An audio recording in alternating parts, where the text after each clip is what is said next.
ಪಿಂಕಿ ಅಂತ ಅಂದ ತಕ್ಷಣನೇ ಒಂದು ಸ್ಮೈಲ್ ಬರುತ್ತೆ. ಒಂದ್ ಫಿನಾಲೆ ಟಿಕೆಟ್ ಅಂತ ಬಂದವಾಗ ಎಷ್ಟ್ ಕಿತ್ಲಾಡಿದ್ರು. ಓ ಅಯ್ಯೋ ಇಷ್ಟೇ ಇರೋದು. ಬಟ್ ನಂದು ಅವಳ್ದು ಹಂಗಿಲ್ಲ.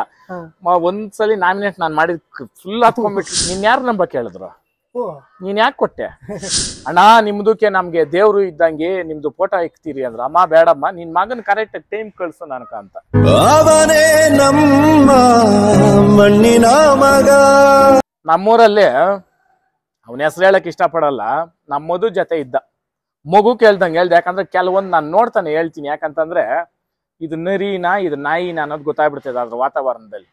ಬೇಡ ಮಧು ಇದು ನರಿ ಇದು ನೀನ್ ಕಳ್ಳ ತೋಡ್ತೈತೆ ಅಂದೆ. ನಮ್ಮ ಮಧುಕ 24 ಗಂಟೆ ಮಿಕ್ಕೋಣನು. ಇದ್ ನಿಕ್ಕೋಣದ ಅಲ್ದಿರ ಕೆಲವು ಟೈಮ್ ನನ್ ಜೊತೆಗೂ ಕಳ್ಸೋನು. ಇದು ಬಂದ್ಬಿಡ್ತು ಬಾಂಡಿಂಗು. ಬಂದ್ಬಿಟ್ಟಾಗ ಅಮೌಂಟ್ ದುಡ್ಡು ನಾನು ಹೇಳಲ್ಲ. ಅವ್ನ್ ನಂಬಿ 10 ರೂಪಾಯಿ ಕೊಡಲ್ಲ, ಖಾಲಿ 10 ರೂಪಾಯಿ. ನಾನು 2 ಚೆಕ್ ತಂದು ಮಧು ಕೈ ಕೊಟ್ಬಿಟ್ಟು ಮಧುನ ಹಾಕ್ಲಿ ಬಿಡು ಅಂದ. ಆಯ್ತು ಬಿಡು ಅಂದ. ಇಷ್ಟೇ ಮಾತು. ಸರ್ಟನ್ ಅಮೌಂಟ್ ತಗೊಂಡು ತಿನ್ಬಿಟ್ಟ ಯಾಕಪ್ಪ ಈ ಕೆಲಸ ಮಾಡಿದ್ಯ ಅಂದ್ರೆ ಅವ್ನು ಏನ್ ಹೇಳಿರ್ಬೇಕು, ಏನ್ ಹೇಳಿರ್ಬೋದು ಅವನು. ನೀನ್ ಯಾರು ನಂಬ ಕೇಳಿದ್ರು, ನೀನ್ ಯಾಕೆ ಕೊಟ್ಟೆ. ಸರಿ ಅವನ್ದೆಲ್ಲ ನಾವು ಹೋಗ್ಲಿ, ಅವನ್ಗೆ ಒಂದ್ 20 ವರ್ಷನೋ 21 ವರ್ಷನೋ ಅವ್ರ ತಂದೆ ಅವ್ರು ಬಂದ ಜೊತೆಗ ಆ ಸಂಸಾರಿ ನನ್ ಮಗನ ಏನ್ ಹೇಳ್ಬೇಕು. ನೀವು ಕರ್ಕೊಂಬಂದ್ ನನ್ ಮಗನ್ ಕೆಡಿಸ್ತಾ ಇರೋದಾ ಅಂತಾನೆ ಲೆಕ್ಕ ಹಾಕ್ರಿ.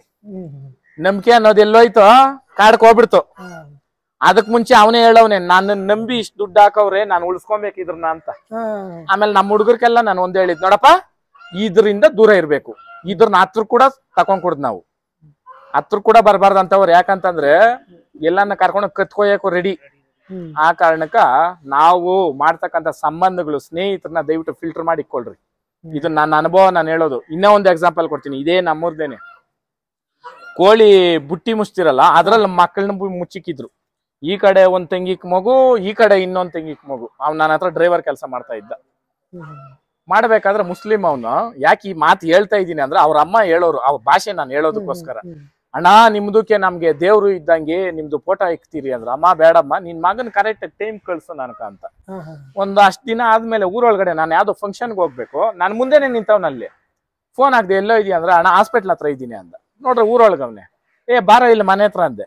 ಅವ್ನ್ ಬಂದ್ ಏನ್ ಹೇಳಿರ್ಬೋದು, ಒಂದ್ 2-3 ನಾನು ಏನೋ ಬೈದ್ಬಿಡ್ತೀನಿ ಹೊಡೆದ್ಬಿಡ್ತೀನಿ ಅಂದ್ಬಿಟ್ಟು ಯಾರನ್ನ ಕರ್ಕೊಂಬಂದ. ಏನ್ ಹೇಳಿರ್ಬೋದು, ಚಿನ್ನದ ಕತ್ತಿ ಅನ್ಬಿಟ್ಟು ಚುಚ್ಕೊಳಕ್ ಆಗಲ್ಲ, ನೀನ್ ಕರ್ದಾಗೆಲ್ಲ ಬರಕ್ಕಾಗಲ್ಲ, ನೈಟು ಆಗ್ಲಿ ಕೆಲಸ ಮಾಡಿದ್ವಿ, ಇನ್ನ ನೀನೇ ದುಡ್ಡು ಕೊಡ್ಬೇಕಂದ. ಏನೋ ಮನೆ ಬಿಡಿಸ್ಕೊಟ್ಟೆ ಅವ್ರದ್ದು. ಅವ್ರ ಮನೆ ಲೀಸ್ಗೆ ಹಾಕ್ಬಿಟ್ಟು ಒಂದ್ ರೂಮಲ್ಲಿ ಇದ್ರು ಅವ್ರು.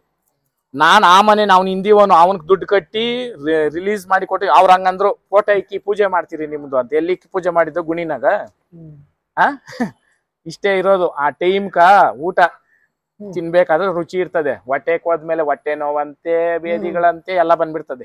ಹಂಗೆ ಈ ವಿಶ್ವಾಸ ಅನ್ನೋದು ವಂಶಿಕನ್ಕ್ ಮಾತ್ರನೇ ಲಾಯಕ್ಕು. ವಂಶ ಕುಡ್ದವನು ಸಾಯೋವರ್ಗೂ ಜ್ಞಾನ ಇಕ್ಕೊಂತಾನೆ. ನಿಜವಾಪ. ಆ ಕಾರಣಕ್ಕ ನೀವು ಮಾಡೋ ಸ್ನೇಹ, ನೀವು ಮಾಡೋ ಇದು ದಯವಿಟ್ಟು ಇದಿಕೊಳ್ರಿ. ಆಮೇಲೆ ಇವತ್ತವರ್ಗೂ ನನ್ನ ಹತ್ರ ಜಾತಿ ಭೇದ ಇಲ್ಲ, ಯಾರೇ ಬರ್ಬೋದು. ಊರೇ. ಆಮೇಲೆ ಇವತ್ತವರ್ಗೂ ನಮ್ಮೂರಲ್ಲಿ ಎಸ್ಪೆಷಲಿ ಹಿಂದೂ ಮುಸ್ಲಿಂ ಗಲಾಟೆ ಇಲ್ಲ ಇವತ್ತವರ್ಗೂನು.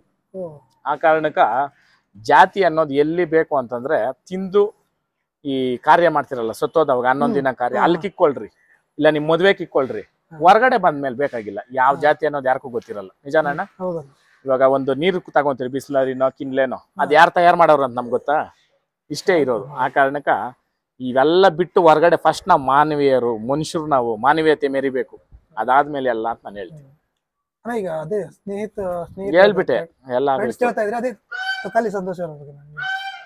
ಫ್ರೆಂಡು. ಇವಾಗ ಹೇಗೆ ಟಚ್ ಅಲ್ಲಿ ಹೇಗಿದ್ದಾರೆ? ಚೆನ್ನಾಗಿದ್ದಾರೆ ಇವಾಗ. ಮೊನ್ನೆ ಎಲ್ಲ ಬಂದು ನಮ್ಮೂರಲ್ಲಿ ಫಂಕ್ಷನ್ ಮಾಡ್ಬಿಟ್ಟು ಹೋದ್ರು. ಅವಾಗ ನಿಮ್ದು ಅವ್ರದ್ದು ಕಾಂಬಿನೇಷನ್ ತುಂಬಾ ವರ್ಕ್ ಆಯ್ತು ಅಂದ್ರೆ ಒಳಗಡೆ ಅಲ್ಲಿ ನಾವು ಅನಾವಶ್ಯಕ ಅದು ನಮ್ಗೆ ಇರ್ಲೇಬೇಕಾಗಿತ್ತು. ಬಟ್ ಹೊರಗಡೆ ಬಂದ್ಮೇಲೆ ಅವ್ರಿಗೂ ಒಂದ್ ಜೀವನ ಐತೆ, ನನ್ಗೂ ಒಂದ್ ಜೀವನ ಐತೆ. ನಾವಿಬ್ರು ಒಟ್ಟಿಗೆ ಇರಕ್ಕಾಗಲ್ಲ. ಬಟ್ ಫೋನ್ ಅಲ್ಲಿ ಮಾತಾಡ್ತೀರಿ. ಇವತ್ತು ಅದೇ ಮರ್ಯಾದಿನೇ, ಅದೇ ಗೌರವನೇ.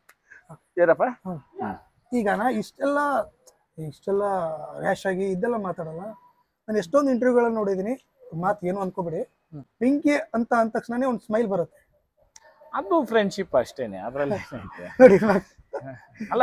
ಏನ್ ಹೇಳ್ತೀನಿ ಅಂತಂದ್ರೆ ಇವತ್ತು ಇವಾಗ ಕೆಲವರೆಲ್ಲ ಕಪಲ್ಸ್ ಮಾಡ್ಬಿಟ್ಟು ಇವಾಗ ನಾನು ಒಂದ್ ಹೇಳೋದು, ಒಂದ್ ಹೀರೋ ಒಂದ್ 50 ಹೀರೋಯಿನ್ ಜೊತೆ ಅಭಿನಯ ಮಾಡಿರ್ತಾರೆ. 50 ಹೀರೋಯಿನ್ ಮದ್ವೆ ಆಗಕತ್ತೈತ ಅಷ್ಟೇ. ಇದು ಅದ್ರಲ್ಲೇನು ಅವ್ರವ್ರ ಮನ್ಸ್ ಬಂದಂಗೆ. ಬಟ್ ನಾನು ಅವಳು ಒಳ್ಳೆ ಫ್ರೆಂಡ್ಸ್. ಅದ್ರಲ್ಲಿ 2 ಮಾತಿಲ್ಲ. ಈಗ ಎಲ್ಲಾದ್ರೂ ಸ್ಟೇಜ್ಗೆ ಹೋದ್ರೆ ನನ್ನ ಇವತ್ತು ಕೇಳ್ತಾರೆ ಬೆಂಕಿ ಬೆಂಕಿ ಅಂತ. ಅವಳೆಲ್ಲಾದ್ರೂ ವರ್ತೂರ್ ಅಂತ. ಅದೊಂದು ಬಾಂಡಿಂಗ್ ಅಷ್ಟೇ. ಬಟ್ ಇನ್ನೊಂದು ಹೇಳ್ಬೇಕಂದ್ರೆ ಅವಳ ವಿಶೇಷತೆ, ಅವಳಿಗೆ ಎಲ್ರ ಮೇಲೂ ರ್ಯಾಶಾಗಿ ಹೋಗೋಳು. ಅಲ್ಲಿ ಬಿಗ್ ಬಾಸ್ ಒಳಗಡೆ ಅದೇನಂತ ಗೊತ್ತಿಲ್ಲ, ಏಯ್ ಅಂದ್ರೆ ಸಾಕು ಸುಮ್ನೆ ಅದೊಂಥರ ವರ್ಕ್ ಆಯ್ತು. ಹೌದು, ಅಂದ್ರೆ ಅವ್ರ ಭಾವನೆಗಳು ಅವ್ರು ಯೋಚನೆ ಮಾಡೋ ರೀತಿನೂ ಒಂದೇ, ನೀವು ಯೋಚನೆ ಮಾಡೋ ರೀತಿನೂ ಒಂದೇ ಆಯ್ತಲ್ಲ. ಆಮೇಲೆ ಸುಮಾರು ಹತ್ರ ನಾವು ಒಟ್ಟಿಗೆ ಇದ್ದವಾಗ ಆ ಸಪೋರ್ಟಿಂಗ್ ಇರ್ಬೋದು, ಅದೊಬ್ರಿಗೊಬ್ರು ಅದು ಹೇಳ್ದಿರಾ ಮಾಡಿರ್ತಕ್ಕಂಥದ್ದು. ಅದು ಒಬ್ರಿಗೊಬ್ರಿಗೆ ಹೇಳ್ಕೊಂಡ್ ಮಾಡಿದ್ರು ಕೆಲವ್ರೆಲ್ಲ. ಬಟ್ ಅದು ಸಸ್ಟೈನ್ ಆಗಿಲ್ಲ ಲಾಸ್ಟ್ ವರ್ಗುನು. ಒಂದೇ ಒಂದ್ರಲ್ಲಿ ಎಷ್ಟು ಬಾಂಡಿಂಗ್ ಇರ್ತಾರೆ ಅವ್ರು ಅಂದ್ರೆ, ಒಂದ್ ಫಿನಾಲೆ ಟಿಕೆಟ್ ಅಂತ ಬಂದವಾಗ ಎಷ್ಟು ಕಿತ್ಲಾಡಿದ್ರು. ಇಷ್ಟೇ ಇರೋದು. ಬಟ್ ನಂದು ಅವಳ್ದು ಹಂಗಿಲ್ಲ. ಒಂದ್ಸಲಿ ನಾಮಿನೇಟ್ ನಾನ್ ಮಾಡಿದ್ ಫುಲ್ ಹತ್ಕೊಂಡ್ಬಿಟ್ಲು. ಅಂದ್ರೆ ನಾನು ಮಾಡಿದ್ ಹೆಂಗೆ ಅಂತಂದ್ರೆ, ನಾನು ಅವಳಿಗೆ ಹೇಳ್ತಾ ಇದ್ದೆ ಕೆಲವೊಂದು, ಯಾಕಂದ್ರೆ ನನ್ಗೆ ಗೊತ್ತಾಗ್ತಾ ಇತ್ತು. ಅಂದ್ರೆ ಅವಳು ಕೆಲವೊಬ್ರು ನಂಬ್ತಾ ಇದ್ಲ ಅಲ್ಲಿ, ಬೇಡ ಬೇಡ ಬೇಡ ಅಂತ. ಅದಕ್ಕೆ ಇವಳು ಗೊತ್ತಾಗ್ಲಿ ಅಂತ ನಾನ್ ಮಾಡಿದ್ದಲ್ಲಿ, ಅಷ್ಟ್ ಬಿಟ್ರೆ ಬೇರೆ ಏನಿಲ್ಲ. ಅವ್ರು ಯಾರನ್ನ ನಂಬಿದ್ರೋ ಅವ್ರು ನಾಮಿನೇಟ್ ಮಾಡಿದ್ಮೇಲೆನೆ ಅವಳು ಹೊರಗಡೆ ಬಂದಿದ್ದು. ಅವನೇ ನಮ್ಮ ಮಣ್ಣಿನ